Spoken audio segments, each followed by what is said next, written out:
Good morning, everybody. Welcome to UGA. My name is Justin Conrad. I'm the director of the Center for International Trade and Security, which is part of the School of Public and International Affairs here at UGA. And first of all, I want to welcome you all. I want to thank you for taking some time out of your day. I know you all have a busy schedule today. Thanks for spending a little bit of time with us this morning. Thank you also for coming here during the first week of classes. That's pretty brave. If you didn't see the crowds this morning, you'll see them by the end of the day, I'm sure. But yeah, I mean, probably other than when Auburn or Tennessee's in town later in the semester, this is about as busy as it's going to get. So thank you for being here, and like I said, thank you for spending some time with us. I want to get the program moving along real quickly, but first of all, I did want to give you some context about what we do at the Center for International Trade and Security. So we refer to it as CITS, and CITS was founded back in 1987 with the support of former Secretary of State Dean Rusk, who was on campus at that time. And Secretary Rusk and some others on campus felt that there really should be a place at UGA where faculty and staff and students and industry experts and government policymakers could come together and work on matters of national and international security. And we have grown quite a bit since that time, including the scope of the issues that we look at. And so right now we work primarily on three problem sets.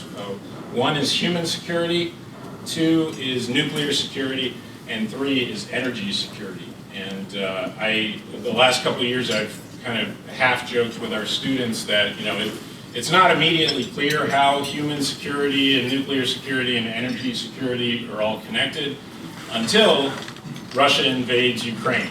And then those connections become pretty obvious pretty fast. And man, this has been a wild week. So unfortunately, those connections might become even more clear when Ukraine invades Russia. But that conflict is actually a great example of the perspective or the lens with which we at CITS look at energy policy. That energy policy decisions are not something that can happen in a vacuum, that these decisions have tremendous consequences for every facet of our society and our well-being.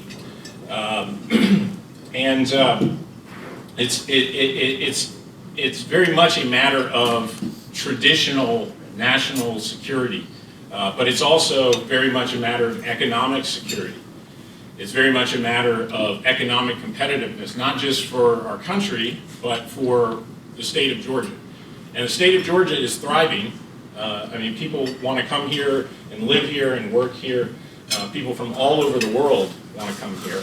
And part of that is a testament, I think, to the sound energy policy that we have had in this state in the recent past.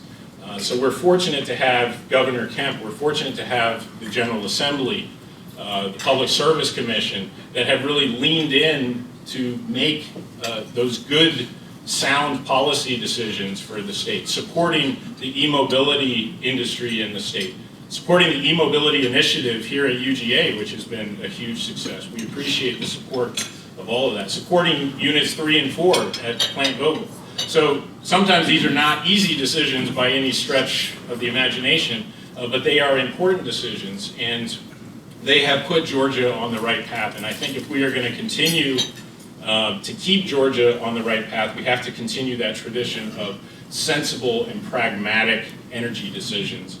And that is what CITS is here for. This is what we do, is we provide the information, we provide the data to you, our state leaders, to make those good, informed decisions. And let me just say quickly that we do not do it alone, and we cannot do it alone. In fact, this whole initiative, our Energy Security Studies program, is part of an ongoing collaboration between the School of Public and International Affairs and the College of Engineering. And so I do want to recognize and thank the deans of those two institutions, Dean Auer from SPIA and Dean Durham from Engineering. This simply would not exist without their support, so thank you very much. I'd also like to thank the members of the General Assembly and their staff, as well as our partners at Georgia Power and Southern Company, who have recognized the value and the immediacy of what we were doing at SITS and have stepped up to support us. We very much appreciate your support, and we couldn't do it without it. Lastly, let me introduce two of my colleagues here. So you can see the SITS team that we brought this morning. So I'm sometimes asked, so are y'all pro-nuclear or pro-renewables or pro-this or pro-that? And my answer is always none of the above. At SITS, we are pro-math. And if the numbers add up, we will tell you that. And if the numbers don't add up, we'll also tell you that. And the two guys on our team who are really good at crunching those numbers, first is Dr. Josh Massey back here in the back of the room. Dr. Massey is a senior research associate at the center, and he's also the director of our Master of International Policy program. So he's responsible for turning out all of our great graduate students who come out of here with fantastic, detailed knowledge of these energy issues. And then lastly, let me introduce Dr. David Gaddy. I'm sure most, if not all of you know Dr. Gaddy in this room. But if you don't, he's an associate professor in the College of Engineering, and he's a senior fellow at SITS, and he is really the reactor core of all of our efforts and keeps us going on a day-to-day basis, and we certainly, none of us would be here without Dr. Gaddy. So let me go ahead and introduce Gaddy.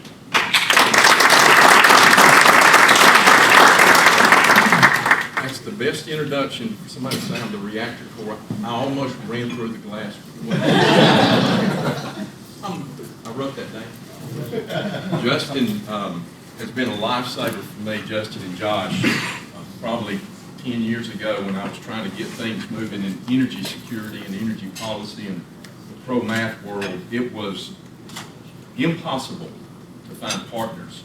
I knocked on the door and found Josh a long time ago, and God sent Justin Conrad to the University of Georgia to help us do this. Justin thinks I kid about that, but I always see it that way. Oh, I got to do this.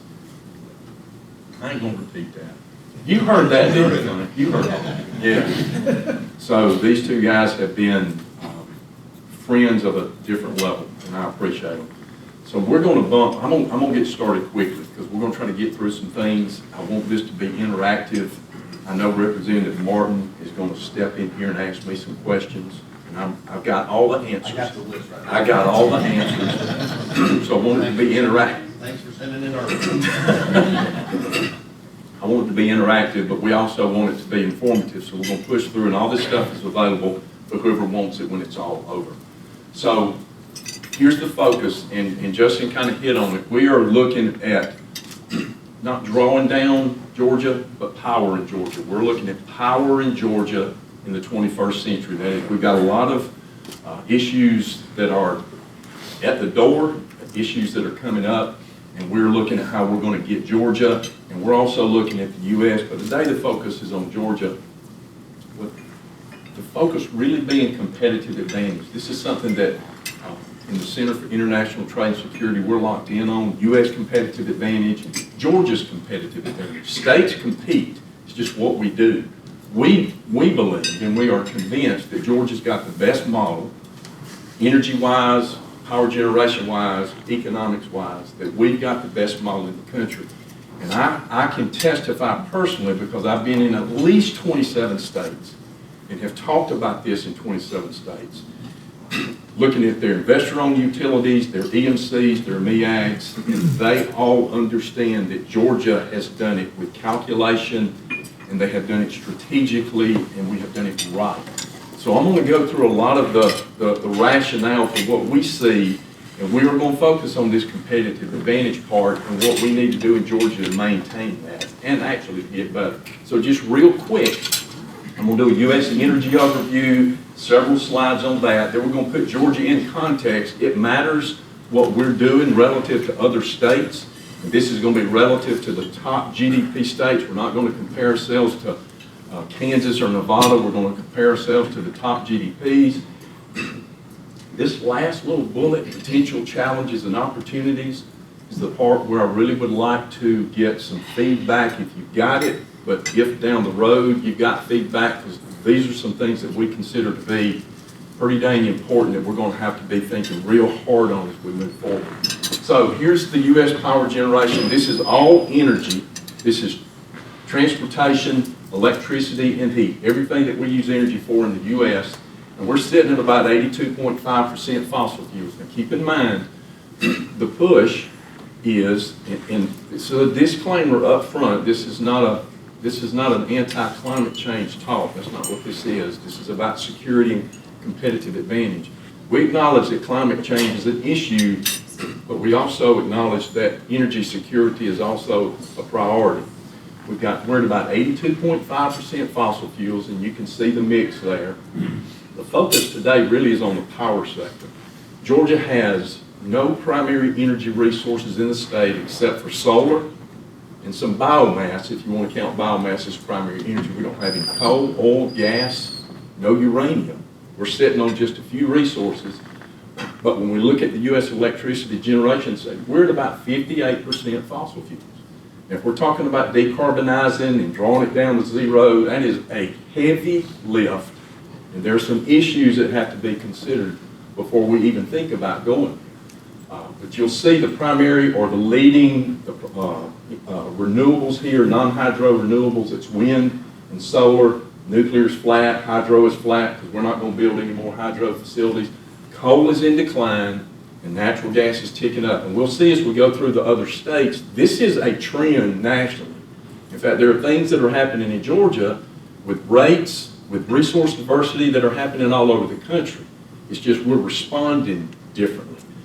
Now, that coal decline there, what I am supposed to say, oftentimes you'll hear, is we're supposed to say that that coal decline is a good thing because it's getting rid of coal, and coal is a CO2 emitter, and we go on and on.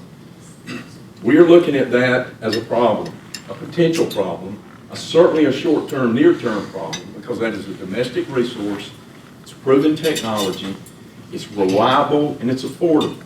It's also what is just what we love in the power generation sector is it's storable. It's right there on site. It's kind of a discrete move it in train cars, and it's sitting right there waiting. It has a value proposition. I get the CO2 stuff, we get it. But it also has a value proposition that is not accounted for when we think about reliability. So we're looking at that coal decline as a little bit of a conflict. That is, we're not ready to say that we just need to abandon coal altogether. Maybe what we need to think about doing is not shutting down the coal plants that we've got. In fact, there's a lot of buyer's remorse right now. People are shutting down coal plants all over the country. They're actually just kind of idle. And then are finding out we need to spin those things back up. So some of the things that we've talked about here with our power sector in Georgia, with Georgia Power folks, with Oglethorpe, with the EMCs, as they're sitting there with Plant Bowen and Plant Shearer over there, and they are contemplating perhaps dialing those back. What little bit of insight we have is you might want to hold off on that. Those are going to be some valuable resources as we move down. Natural gas, been a godsend for the power sector. Imagine if we had not unlocked those natural gas resources back in about 2005. Imagine the conflict we would be in nationally if we could not displace a coal plant with a gas plant. I don't know politically what we'd be doing today to try to reduce carbon. But we have cut carbon back nationally because of that resource. So again, moving away from fossil fuels entirely, there's a real concern about pushing that too hard. We'll get to some details. Here's a standard daily demand curve. This is what you can expect just about anywhere in the country. This is from midnight to midnight. And this is how we dispatch. We being people who dispatch electricity, power generation. You can see here what you got. You got coal and nuclear. That's your base load. They're just going to sit there and run. They don't like to be turned off, and they're not going to follow load. And as we move up, that natural gas now is serving two functions for us, two valuable propositions. One is it's now becoming increasingly base load. 40 years ago, the power sector folks can attest to this, I don't think we were looking at natural gas as the base load of choice. We were looking at nuclear and coal, and that was it. For a flow resource like natural gas now, because it depends on the pipes coming out of the Gulf and coming out of the north. If those pipes aren't pumping gas for us, we don't have that base flow. So it's serving as base flow, and that's the natural gas combined cycle. That's really where we're tacking towards. And then once we get above that, you see the solar and wind. Those are our two primary non-hydro renewables. Above that, hydro comes in, but it's those peaker plants. Those peaker plants right at the top, sometimes it's refined fuel oil, sometimes it's natural gas, just combustion turbines. Those peaker plants, and we're building more combustion turbine capacity in the state because that value proposition for those peaker plants, again, is enormous. So as that demand curve increases, you got to have something that you can call on really fast. Coal and nuclear aren't going to do it. So this is kind of like your closer in a baseball game that comes in the ninth inning. You need somebody to come in there and shut it down fast and meet that demand curve, that quick peak. And that's our peaker plants. Those are those natural gas or refined fuel oils. I had the graphs that I was going to put up here for each one of those resources, but this capacity factor that we have for each one of those technologies, which essentially means what percentage of the year are those resources and those technologies generating revenue for the utilities and generating electricity for the consumers. If you look at residential solar, which is less than 1 megawatt, it's about 0.2. That is, out of 1, it runs about 20% of the time. The other 80%, it's not delivering. It's not a knock against small solar. It's just to Justin's point, it's just a physics nature. But utility scale, we get a little bit of a bump, an increase in utility scale solar. That's what the EMCs, Georgia Power, the MEAGs, and others are putting out there. It's about a 23% capacity factor. Wind is just a better performing resource. It's about 34%. We ain't got none. We got none in Georgia. Coal, about 42%. 10 years ago, that was close to 70. Again, what we're doing is we're putting coal plants kind of in reserve for right now. Natural gas combined cycle, 59% of the time. That's our house right now as far as, part of that base load. In another 5 to 10 years, that's probably going to be pushing 70% capacity factor. And then nuclear is just the one that runs all the time. 93% capacity factor. And the only reason it's that low is because about every year and a half we have to do a fuel switch out. This is what has driven the economy in the state of Georgia and the U.S. for the past 75 years. There is no precedent for meeting that demand curve reliably and affordably without every one of those resources. There is no precedent for that. Now again, the push is to move towards solar and wind predominantly, but notice there that they actually are a little bit out of cadence. When you got wind, you got no solar. When you got solar, you got just a little bit of wind. It's not a negative, it's just a reality. And what we want is as much of all of that as we can get. This is what U.S. generation capacity has looked like from 2022 to 2023. We're really adding natural gas combined cycle. Following that, we've got wind and solar, utility scale, and we are also, of course, losing coal capacity right there. Those are our 4 major shifts. We'll do some specifics for Georgia here in just a little bit. When we look around the country, there's just 2 things I want you to notice from this figure.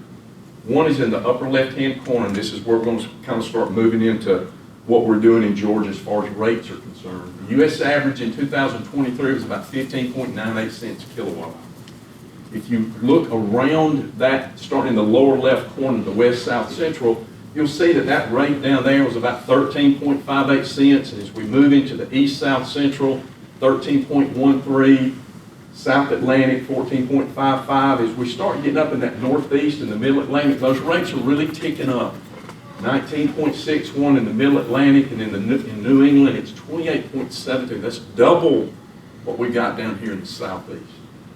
Up in the east, north, central, it's starting to tick back down. West, North, Central's back down to 13, but once we get out to the Pacific contiguous, 21.69 cents. Also notice from this the resource mix. In the South and Southern states, West, South, Central, East, and South Atlantic, a lot of natural gas. We've got some coal. Out in the Texas area, they got a lot of wind. As you move up into that northeast part, coal just drops out. And as you move back towards the west, wind kicks in.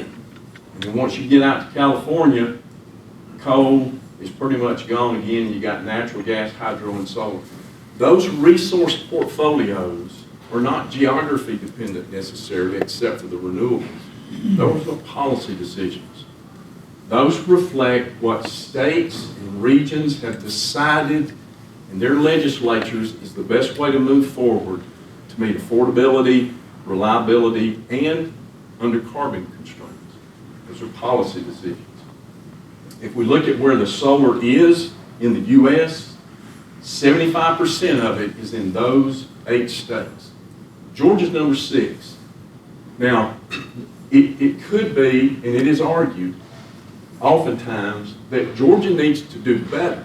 That is, a lot of people would look at this. California is leading the way with about 24% of the national solar generation comes out of one state, California. A lot of people would look at that and say, Georgia needs to do more, do better. Georgia needs to open up and do more solar generation, more solar power. My argument is Georgia's doing it the right way by bringing it in strategically. That position, number 6, does not say California's doing it better. In fact, if you look at their rates, which we will in a minute, it hasn't really put any downward pressure on the rates. So what I want you to just take away from this is the solar level here is not an indicator of whether or not Georgia is handling the solar resource appropriately. Whether it's up or down, it's done strategically. If we look at wind, 76% of the wind in the entire country comes from those 10 states. Texas is about 27 to 28% there. And again, the resource is just geography dependent. We don't have any.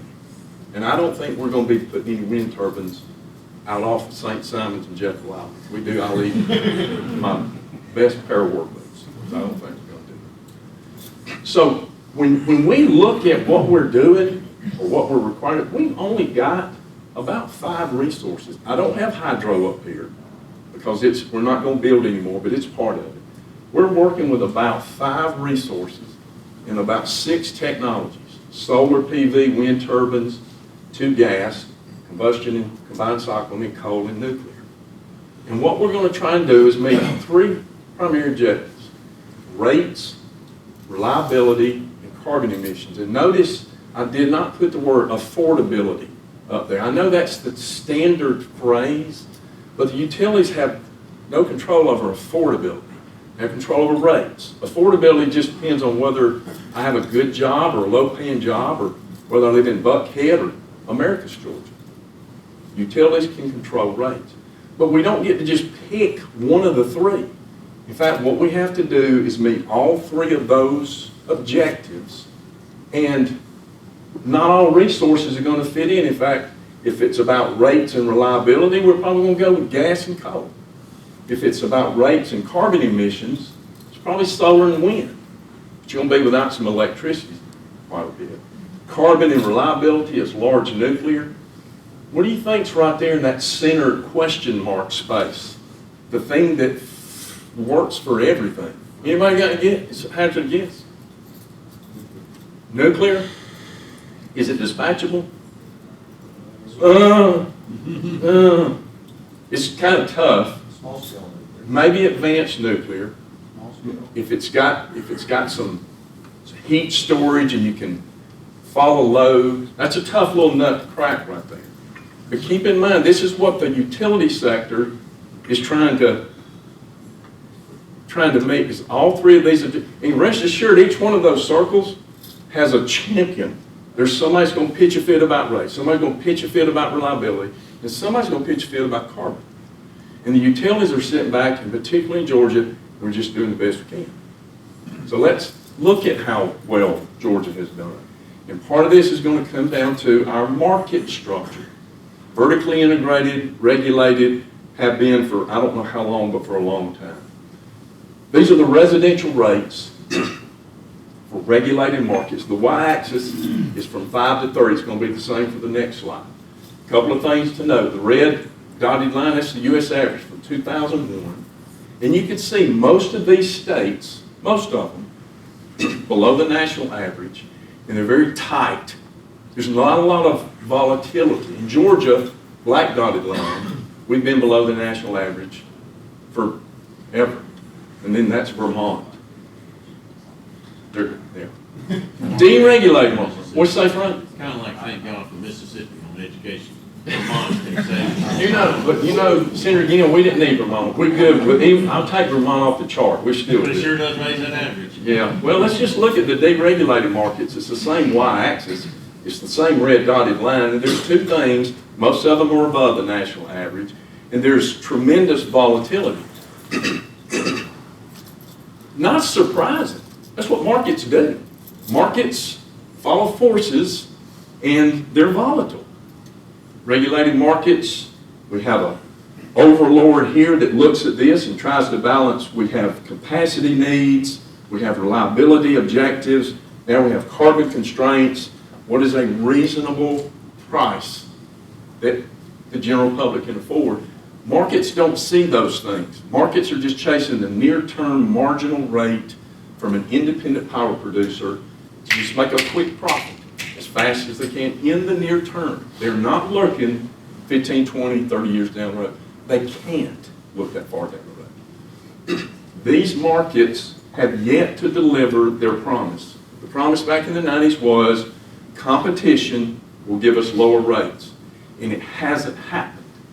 Now, there's going to be pressure, there has been already in Florida, to deregulate markets. There's going to be pressure from outside interest groups who want to sell a certain technology, to come in and say, we can't get in your market because you're regulating, vertically integrated, we want in. And they want to come in to meet their objectives. But their objectives are not those three circles. Their objectives are near-term profits. Our utilities are not, they are charged to meet all three, or at least reliability and rates. So let's look at Georgia relative to the other 7 GDPs. Here's where we are. We are at about 46, 47% natural gas. Our rates relative to the U.S. were at 13.73 cents. That's below the national average of 15.98. There's Vogel 3 and 4. Natural gas is ticking up. Coal is ticking down. Nuclear is increasing. The only slide in the country, what we're going to see in the rest of them, coal is down, gas is up, nuclear is flat. Every one of the slides, coal is down, gas is up, nuclear is flat.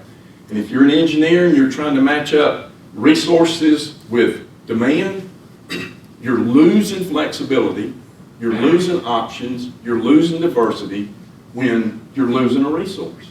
We're the only ones, coal down, gas up, nuclear up. Florida, last regulated state on the comparison.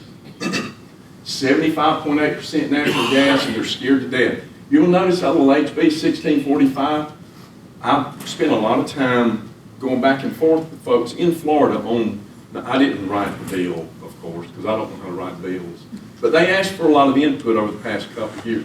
They passed that bill earlier this year. So it's just called energy resources. Heck of a name for a bill, energy resources. Doesn't even have a verb in it. They are pushing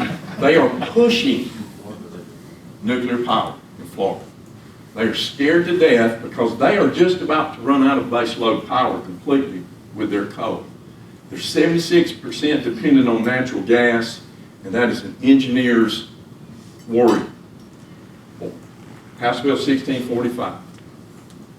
If you look at New York, a deregulated market, they're about 42% gas. Their rates, 22.25 cents, well above the national average.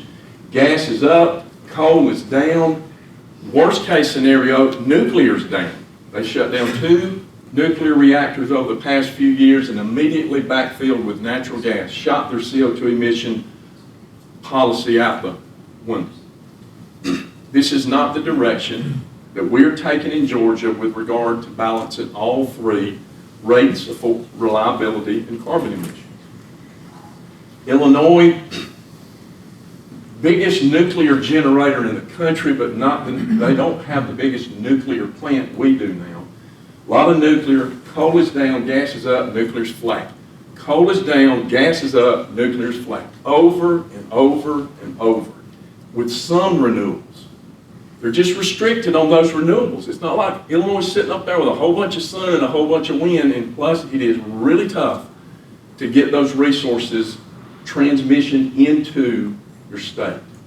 Pennsylvania, deregulated, rates are pretty good, a little above the average, 18.1 cents. Gas is up, coal is down. They also shut down a nuclear reactor and immediately backfilled with natural gas. Ohio, gas is up, coal, it's just rinse and repeat throughout the country. This is very different than 40 years ago when we had increased power demand, which we'll look at in a minute, and we could just go out there and build a coal plant, a gas plant, a nuclear reactor, whatever we needed. We are dialing back some serious resources as we move forward. Last 2 are Texas and California, and I won't belittle it, but Texas is serving a very good example of a state that simply has structured its market to chase near-term marginal rates as low as possible. Gas has finally ticked back up because their reliability was going to heck. Coal is down. They're really pumping a lot of wind into that state, but you know the problems that they're having in Texas. And the word that I get from my contacts in Texas is the other shoe hadn't dropped yet, but it's going to. Their reserve margins are thin in Texas. And they have too much of their reserve margins in wind and solar, which they're not even allocated 100%. Tough times in Texas. And then California is it's just California. They're trying to organize their entire economy around reduced carbon emissions. It should be an example to us of what happened. And as much fun as we could get out of playing off against California, we really ought to be looking at that they're teaching us the limitations of getting policy out in front of engineering reality, because they have set policy out there and the engineers are back here saying we can't get there from here with what you want. How much power does California buy? 1/3. The 29%, Representative Martin, comes from out of state, 29%. And a lot of that is coal and nuclear. Rates went up 3.08 cents from last year to this year. Their rates are going nowhere but up. They're just going up. It's just expensive. And of course the rates are really low when the lights go out. And they go out a lot. Here's the residential rate comparison. Again, we're competing with these states for economic growth. The red state, there we are, red dotted line, the U.S., we're just simply out-competing them on rates. We beat our top 7 GDP competitors in the country on rates and on reliability, and I'd say just on good, pragmatic energy policy sense. And that line for California is just almost exponential. If we want to do this on a carbon basis, because it's a fair comparison, if we look at CO2 emissions per dollar GDP, and I'm trying to mind my time here, the U.S. line there is again the black dotted line. We're the red dotted line. We're below the national average as far as how much do we emit carbon-wise for every dollar of economic development. We're in good shape here. We're doing a good job on this. We don't give ourselves enough credit for it. We're below the national average. We're below 5 of the other states. But one thing to point out here with New York and California, they have bottomed out. There is no more blood to squeeze out of that turnip.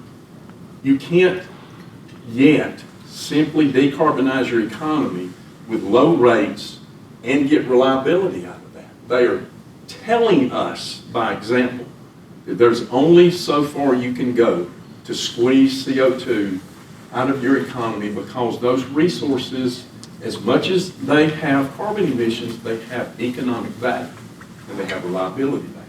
Quick question on that. Ma'am, The California line, does that include the? here, this Yeah. one, Does that include the carbon emissions from the imported energy? it does not. Good point. I need to put an asterisk up there for that, because it would go up if they did. This is only in-state generation. Who's the note keeper? Write that down. Michael Matthews, you in the room? Michael's write it down. Run it. Nothing gets past running. What you're saying is California's cheap. No, no, that's the reporting system. So the other state gets it. It hurts Arizona is what it hurts. That's where they get They it. would be lower. They are generating CO2, but not economic GDP for it. Right. So theirs would be higher. CO2 per If G. it Yeah, were yeah, properly allocated, it would be lower. yeah, that's right. Oh, yeah, yeah. I mean, on this score, since we're in it. Yep, Isn't it the case that there are other states on inclusion that, I mean, that's why you have Atlantic Power doing it. that's right. So there are other states that are reporting electricity as well. That's right. And there are actually a lot of data on what's being imported. We don't import nearly as much as some of the other states do. Representative Martin, we had Sheriff Unit 4 sold coal power to Florida.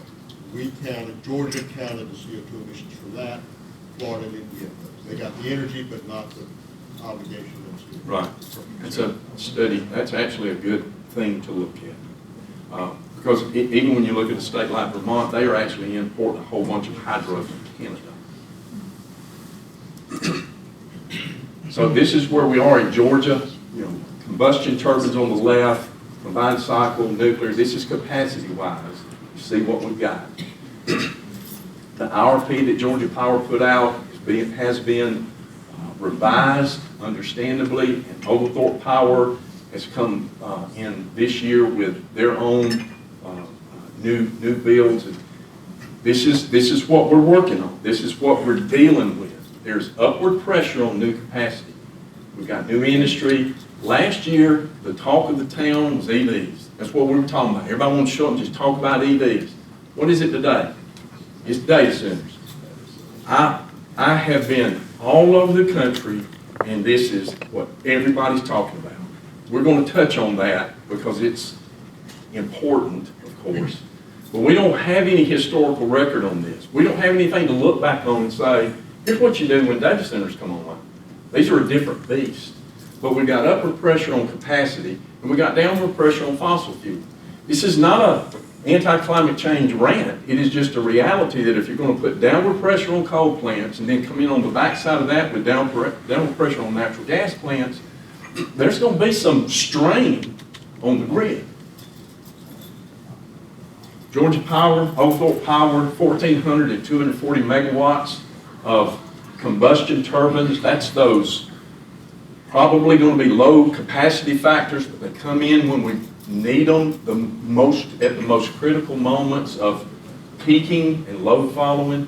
Oglethorpe just announced a 1,200 megawatt natural gas combined cycle. Georgia Power's getting a 230 megawatt via some PPA. I don't have the details on that, but that's about another 1,430 megawatts of combined cycle. That's an awesome technology. Georgia Power also about 750 megawatts through a PPA with Mississippi Power. The resource is not necessarily identified, and then we got about 1,000 megawatts battery energy storage. And just a note here, batteries are not a resource. That is not a primary energy resource. It's a technology. So those batteries are going to have to be fired by something over there on the left-hand side. So when everybody hears batteries and talks about batteries, and we love batteries and they're good things, but they're going to have to be powered from some other capacity. So this is not the last slide, so don't run out the room yet. Core competitive advantage for the state of Georgia. This is, in the power sector, this is what people know about us and what they love about what we do. Vertically integrated, regulated, reliability is the priority. We get to do long-term RPs. And we see electricity as a necessity, not a commodity. It's not shoes and turnips and vegetables and shirts and jackets. It's something that's got to be there 24/7. In fact, if you really looked at it like it was a real market commodity, you know what really drives markets? Scarcity. There's none over there on the shelf. We don't allow that. I mean, if we did, maybe everybody's rates would be really, really low. But you don't allow scarcity on something that's that necessary. So we don't treat it like it's just a market commodity. It is something that the public has to have and our economy depends on. We have a clear-eyed, our power sector, our PSC, our state legislators all understand. Everybody's on Team Georgia that priority is reliability. We're going to keep rates as low as possible, but we're not going to go in and be California or Texas or New York. Resource diversity, it's clear and understood. Shared vision. I understand Georgia Power, I don't know where the table is, and Oglethorpe and the EMCs and the MEAGs, they compete when it's above, what is it? What's the number? What? 900 kW, Dennis? They compete when it's above that. But when it comes time for policy, everybody's Team Georgia. And it is about the state. They compete when it's necessary, but not otherwise. So here's some challenges and opportunities, and I'll try to push through this so I can get y'all where it is you're going next. This is the talk of the town. Everywhere you go, it's about data centers. What I don't want to do here is hyperventilate over it. It'd be real easy to just, God, what are we going to do? It's like EVs last year. That, that's kind of subsided. This one's probably not going to do that. These data centers are huge power demands. In fact, the prediction for the next 10 years is that the next 10 years will be the first time since the early 80s that power demand increased at a rate greater than our GDP. That has not happened in 30 years, but it's a lot. So there's two things to talk about, just real quickly. One is just simply the demand on the system, and the other is a national security issue. Somebody has to build these data centers and power. We can't just offshore data centers to Slovenia or somewhere in the Middle East. We don't even want to send them to Canada. These are critical national security infrastructures that house data that we get information from, and we crank it so that we know something before other countries know it, and we can respond before they respond. So these aren't just Google and photos and that stuff. In fact, it's being characterized as the next revolution in military affairs. So the low growth for demand centers, the low growth is predicted to be somewhere around 29%. That's that lower right hand, 29% growth up until 2030. This is where it's predicted to be most. Georgia's there in about the 5 to 10% range. You can see Virginia's just getting hammered. I guess it's because all that stuff going on in D.C., all that work they're doing up there for moving the country forward. But you can see where the data centers are going, and they are going to the states that can promise them reliability. Data centers don't want any of this. We need to turn that cooling off for a day or two. They can't do that.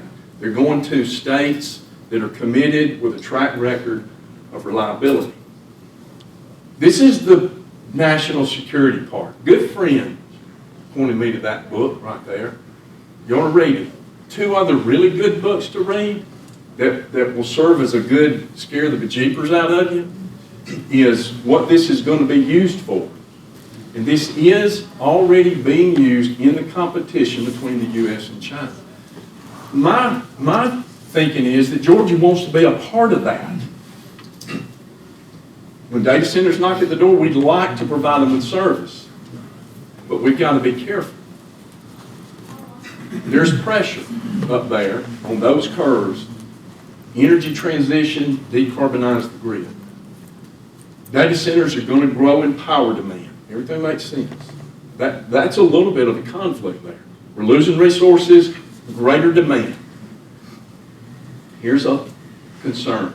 When those data centers knock on the door at Georgia, they come in and they say, we want a data center and we want like it to be zero carbon.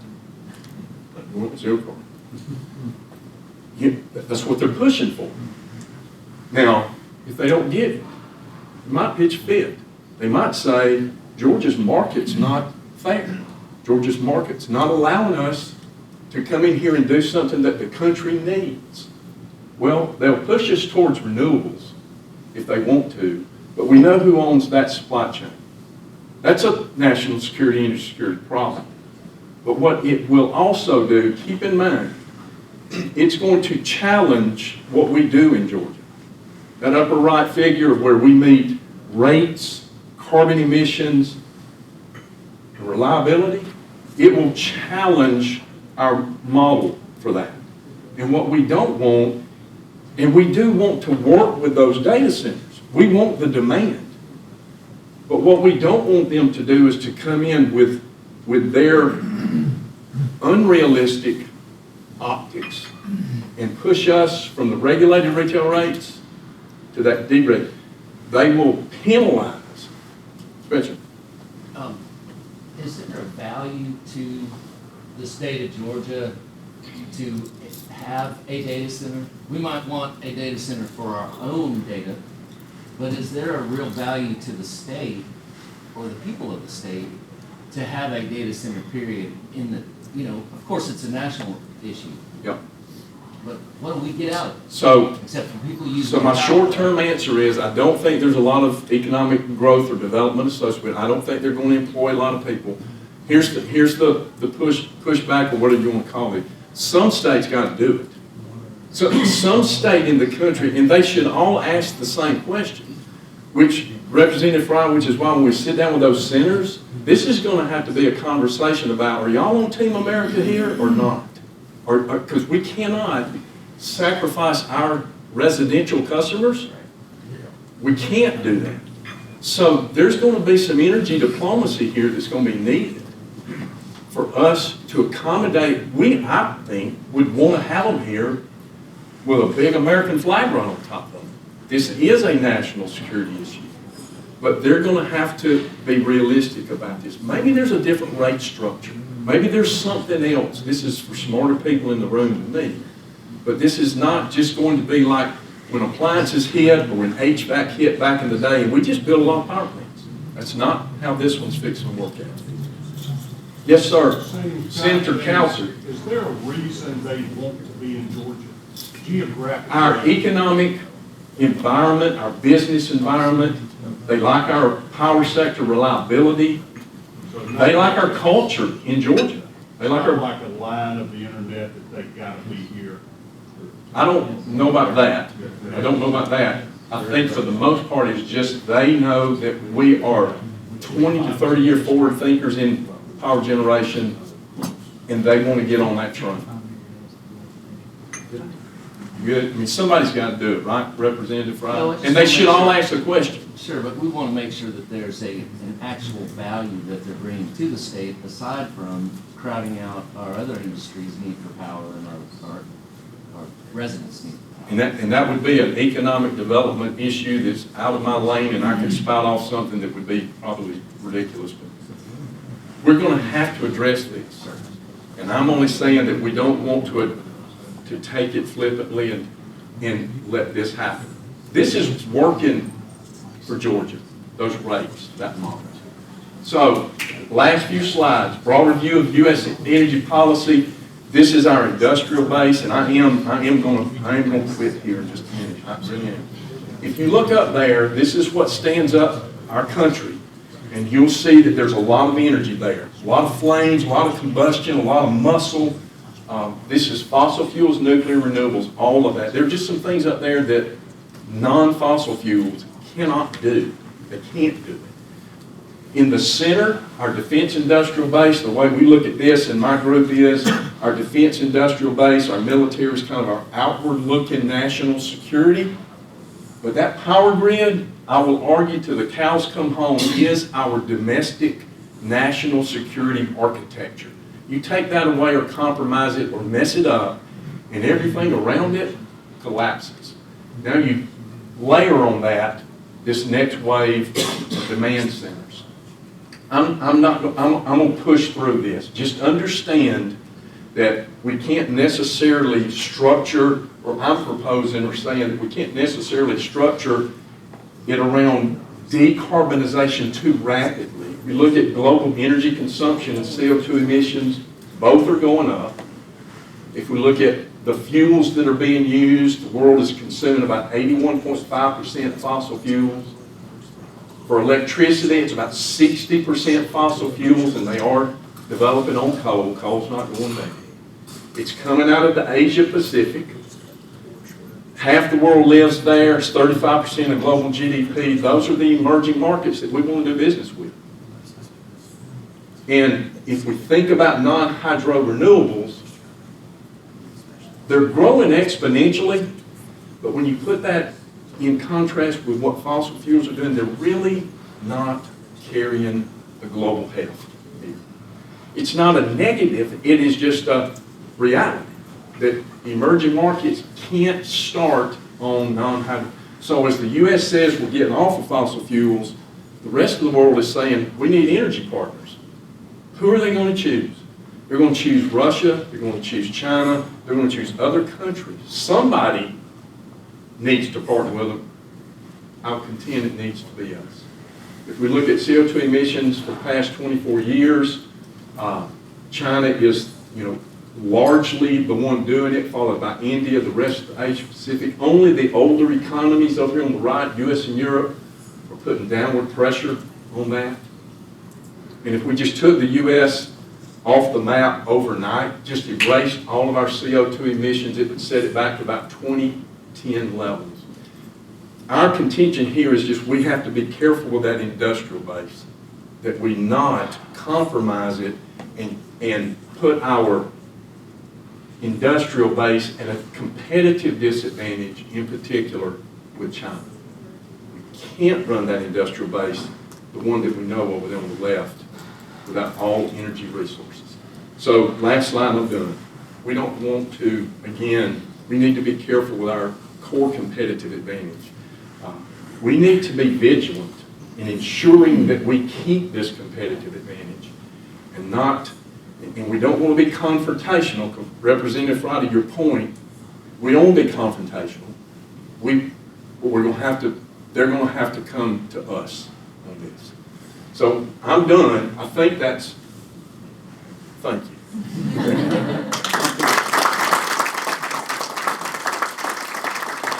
I ran over a little bit. You're all good. I'm sorry. You're all good. Yep. Perfect time. Yep. If y'all ever have any questions or want to talk, we'll jump in the car and drive to y'all. This is what we sit around and do. Pretty sad, ain't it? This is what we do, though, at the university. And Justin and Josh have been godsends. The utility folks that have been helpful in helping us understand this better. For all you representatives and senators, we want to help you as best we can broker these conversations. Because this is coming. This is not going away. None of this is going away. Enjoy your day at Georgia. There's no better place to be. It ain't Saturday, but I guess this is the best we can do on a Friday. Ain't that right, Ron? Best we can do. Y'all have a good day in Athens and come back anytime. Yeah.